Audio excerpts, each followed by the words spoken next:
کل کسی اور کے ساتھ ہو سکتا ہے.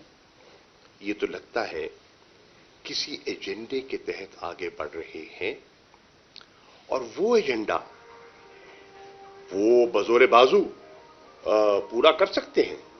پاکستان کی تاریخ اس سے بھری ہوئی ہے، اور اس کے نقصانات جو ہیں اس سے قوم بے خبر نہیں ہے. آپ مقدمے بھی کر سکتے ہیں، آپ جھوٹے مقدمے بھی بنا سکتے ہیں، آپ گرفتاریاں بھی کر سکتے ہیں، سب کچھ ہو سکتا ہے. ملک کا اس کو کیا فائدہ ہوگا؟ جو سیاسی استحکام آج پاکستان کو درکار ہے، جس سے کہ معاشی استحکام جڑا ہوا ہے، وہ کیسے حاصل ہوگا؟ یہ ہے لمحہ فکریہ. تحریک انصاف نے، آپ نے دیکھا کہ ساری اپنی جدوجہد جو ہے وہ آئین اور قانون کے دائرے کے اندر کی. عمران خان کے 55 سے 60 جلسے ہوئے، کہیں نقص امن پیدا نہیں کیا گیا، کہیں توڑ پھوڑ نہیں ہوئی. نون لیگ کے حکومت میں انتخابات ہوئے، پوری انتظامیہ کو ہمارے خلاف جھونکا گیا. عوام نے بلے پہ مہر لگا کر تحریک انصاف کو کامیابی دی بیشتر سیٹوں پر. جتنے ضمنی انتخابات ہوئے 75% سیٹیں تحریک انصاف کو ملی. وزیر آباد میں جو کچھ ہوا آپ کے سامنے ہے. اس سے حکومت وقت چاہتی کیا ہے؟ آئین بڑا واضح ہے. اسمبلیاں تحلیل کی گئیں تو آئین کے تقاضوں کے مطابق کی گئیں. کیا آئین چیف منسٹر کو یہ اختیار نہیں دیتا کہ وہ ایڈوائز کر سکے گورنر کو اسمبلی کی تحلیل کے لیے؟ اور انہوں نے کیا. کیا خیبر پختونخوا میں ایسا نہیں ہوا؟ کیا پنجاب میں جب ہم یہ کرنے کی کوشش کی تو پہلے عدم اعتماد کی تحریک جمع کرائی، پھر اعتماد کی ریزولوشن پیش کی گئی، اس یقین سے کہ تحریک انصاف 186 ممبرز پیدا نہیں کر سکے گی، شو نہیں کر سکے گی، اور پرویز الہی صاحب اعتماد کا ووٹ حاصل نہیں کر پائیں گے، اور اس کے لیے منصوبہ بندی کی گئی آپ کے سامنے ہے. لیکن اس کے باوجود ہو گئی، 186 ووٹ مل گئے، اعتماد کا ووٹ مل گیا، تو وہ منصوبہ جو ہے وہ پایا تکمیل تک نہ پہنچ سکا. اور پھر اسمبلی تحلیل کی. کیا ہمیں آئینی اختیار نہیں تھا؟ استعفوں کا معاملہ آپ کے سامنے چل رہا ہے. ہم نے قومی اسمبلی سے استعفے دیے، کہا گیا کہ یہ قبول نہیں کیے جا سکتے، فردن فردن میں تصدیق کروں گا. اور پھر آپ نے دیکھا کہ یک لخت جب ہم نے پھر آئینی اور قانونی طریقے سے ایک سرکاری قاعدے حزب اختلاف کو ہٹانے کے لیے ایک سیاسی موو چلا، تو آپ نے دیکھا ابھی ہماری میٹنگ جاری تھی تو 35 مزید لوگوں کو ڈی نوٹیفائی کر دیا گیا، اس خوف سے کہ کہیں یہ اس کو چینج نہ کر پائیں، اور اگر اعتماد کی ووٹ لینے کی نوعیت آتی ہے اور شہباز شریف صاحب نہیں لے پاتے اور رن آف ہوتا ہے تو مشکلات پیدا نہ ہو جائیں، تو تحریک انصاف کی عددی اکثریت کم کی جائے. یہ آپ کے سامنے ہے. پھر آپ نے دیکھا کہ جب ہمارے ممبرز گئے، اسپیکر دستیاب نہیں تھے، میں خود وہاں ان کے چیمبر میں گیا، غائب تھے، ڈپٹی اسپیکر نہیں تھے، پورا سٹاف نہیں تھا. ہم نے کوئی ہول کا پاڑا کیا؟ نہیں کیا. ہم نے قانون کو ہاتھ میں لیا؟ نہیں لیا. پرامن طریقے سے گئے اور میڈیا سے بات کی، اپنا نقطہ نظر پیش کیا. اور پھر جو بقیہ ہمارے ممبرز رہ گئے تھے 43-45 کے قریب،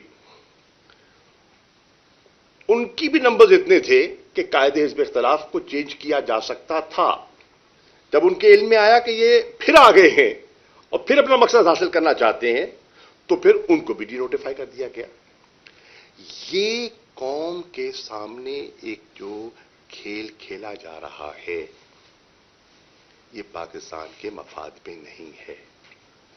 میں سمجھتا ہوں پاکستان اتنے نازک موڑ پر کھڑا ہے کہ ہمیں اپنی ذات، اپنی انا اور اپنے مفادات سے بالاتر ہو کر ملک کا سوچنا ہے، ملک کے استحکام کا سوچنا ہے۔ آج پاکستان کو بے پناہ اندرونی چیلنجز ہیں اور بیرونی خطرات ہیں۔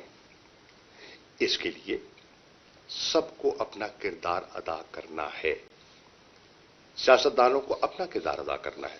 ہمارے 100 اختلاف ہو سکتے ہیں اور ہیں، لیکن اختلافات کے باوجود ضابطے بنائے جاتے ہیں، جنگیں ہوتی ہیں۔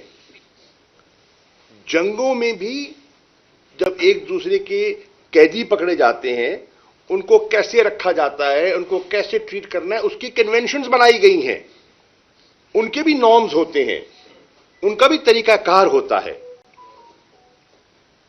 ان کی بھی انڈرسٹینڈنگ ہوتی ہے۔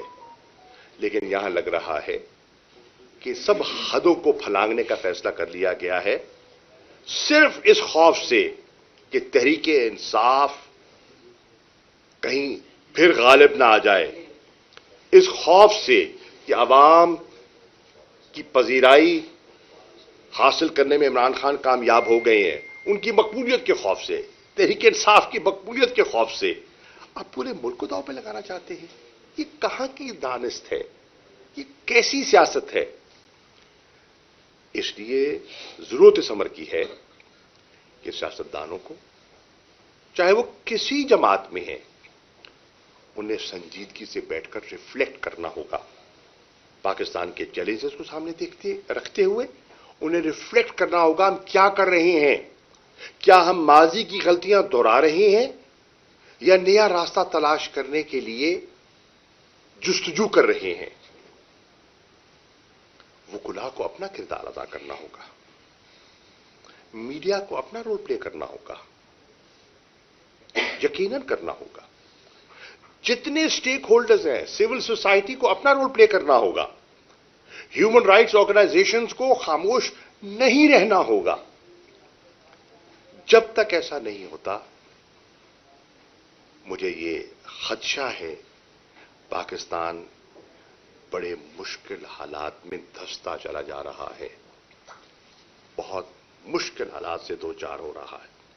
آج کیفیت یہ ہے، ملک میں مایوسی ہے، یہ ہے جو پڑھا لکھا طبقہ ہے، جو سکلڈ طبقہ ہے، وہ ملک سے باہر روزگار کی تلاش میں ہاتھ پاؤں مار رہا ہے۔ آپ دیکھ رہے ہیں ان 8-9 مہینوں میں کتنے لوگ، کتنے لاکھ لوگ باہر ملک سے منتقل ہوئے، کیونکہ انہیں اپنا مستقبل یہاں دکھائی نہیں دے رہا۔ آپ دیکھ رہے ہیں کہ صنعت کار کیا کہہ رہا ہے کہ ہم باہر انویسٹمنٹ کریں گے، اور پاکستان میں انویسٹمنٹ کرنے سے وہ کترا رہے ہیں، گھبرا رہے ہیں۔ آپ دیکھ رہے ہیں کہ کس طرح اکانومی پر جو ایک بے یقینی کی صورتحال ہے، ڈالرائزیشن ہو رہی ہے۔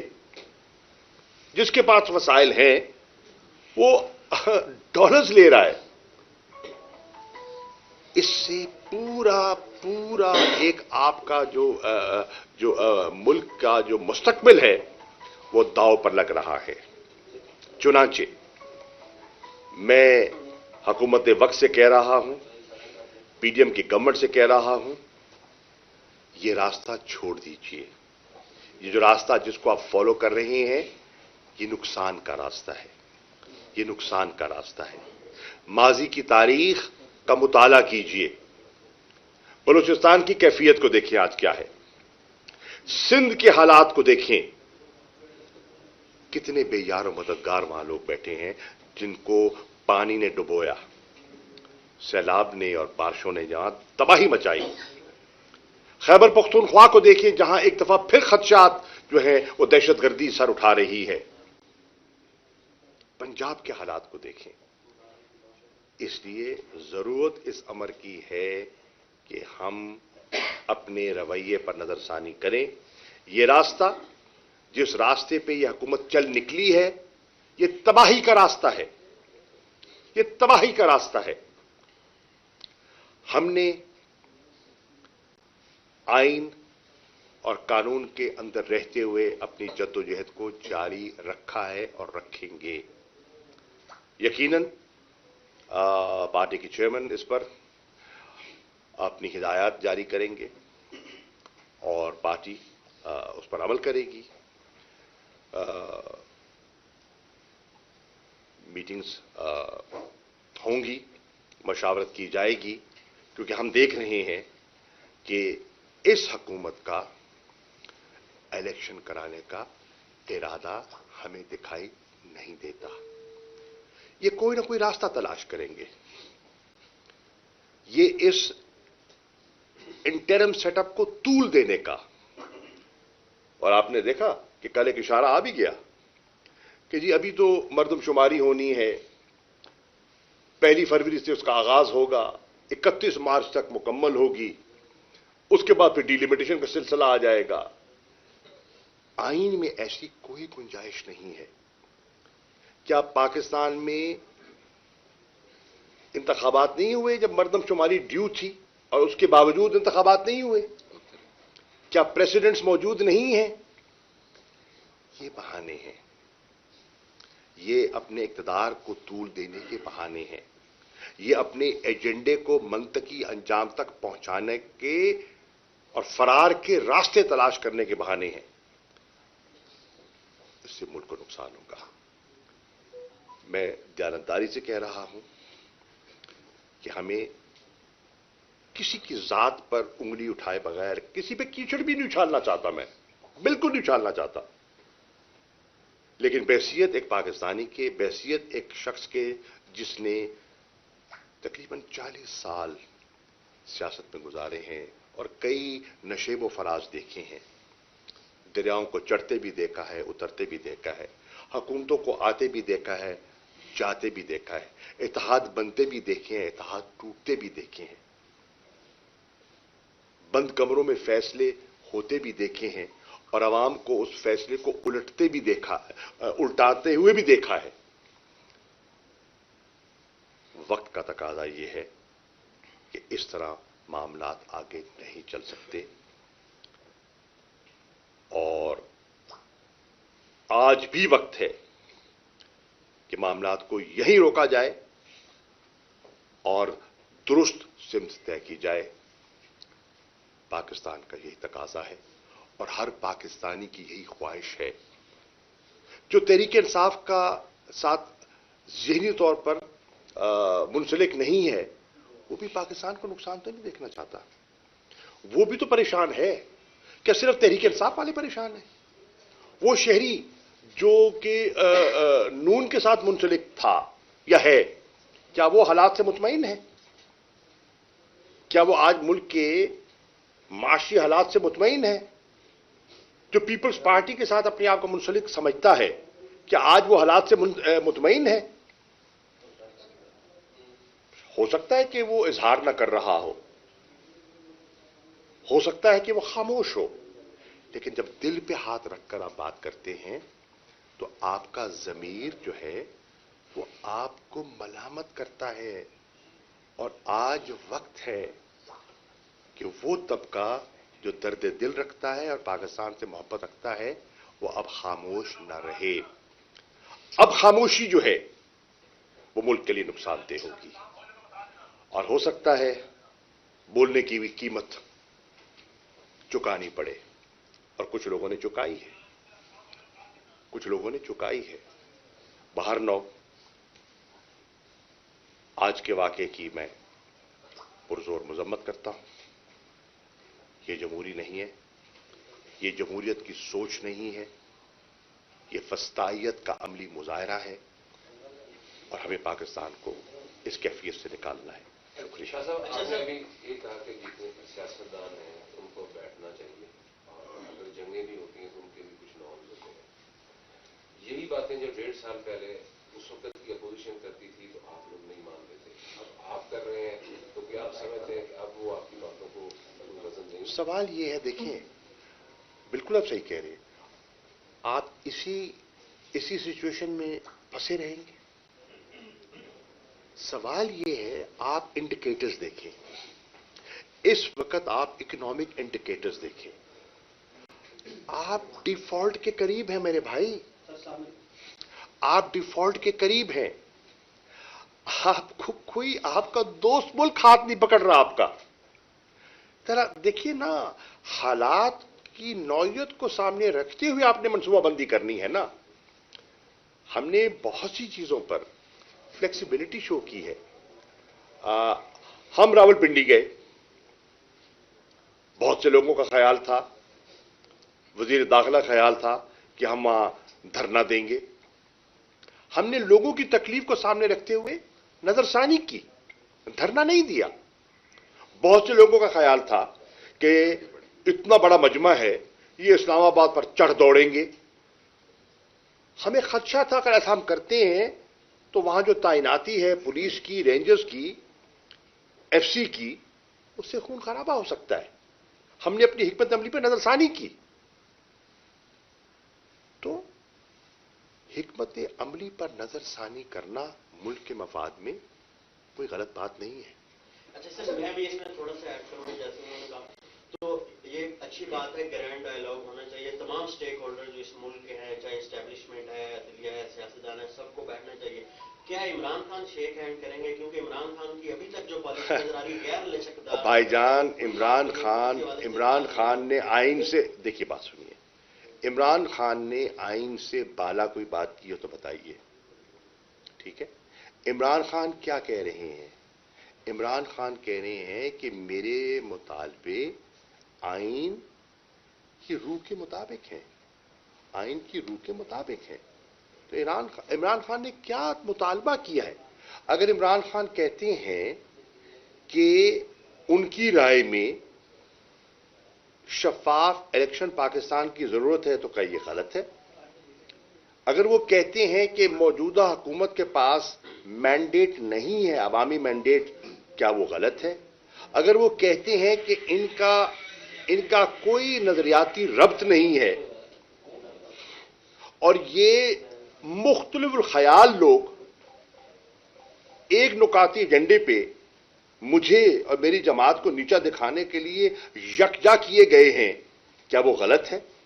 نہیں ہے میرے دوستوں، نہیں ہے. اگر ہوتا تو عمران خان کا بیانیہ آج لوگوں کے ذہنوں میں نہ اترا ہوتا، لوگوں نے اس بیانیے کو قبول نہ کیا ہوتا. ٹھیک ہے، ہم کیا کہہ رہے ہیں؟ ہمارا ایک نقطہ نظر ہے، ایک آپ کا نقطہ نظر ہے. آپ سمجھتے ہیں کہ آپ کی بات میں وزن ہے، ہم سمجھتے ہیں ہماری بات میں وزن ہے. ہم کیا کہہ رہے ہیں؟ ہم کہہ رہے ہیں انتخابات کے ذریعے لوگوں کو فیصلہ کرنے دیں نا، پاکستان کے عوام کو فیصلہ کرنے دیں کہ کیا ہونا چاہیے. یہ آئین کے مطابق ہے، یہ جمہوری قدروں کے مطابق ہے، اور یہ عمران خان کہہ رہے ہیں. اچھا سر، اسمبلی تعلیم کرنے کا فیصلہ ٹھیک ہے یا غلط ہے؟ کیا سمجھتے ہیں؟ محسن نقوی کو ہٹایا نہیں جاتا تو کیا الیکشن میں بھائی کار کریے؟ دیکھیے، محسن نقوی صاحب کی موجودگی میں جو ابھی ہمیں تھوڑا سا رنگ نظر آنا شروع ہوا ہے، ابھی اور آئے گا. یہ تو ابھی یہ کہتے ہیں نا ابتدا ہے، ابتدائے عشق ہے، ابھی اور آئے گا. اس سے سارا پروسیس جو ہے نا فیوٹائل ہو جائے گا. دیکھیے، انتخابات ہونے ہیں نا، آپ اس کو کھینچ لیں گے، آپ 2 مہینے کھینچ لیں گے، 6 مہینے کھینچ لیں گے، یہی ہو سکتا ہے نا. آپ اگست میں لے جائیں گے، اکتوبر میں لے جائیں گے، کبھی تو ہونے ہیں نا. جب انتخابات ہونے ہیں اور وہ انتخابات ایسے ہوتے ہیں جن کی ابتدا ہی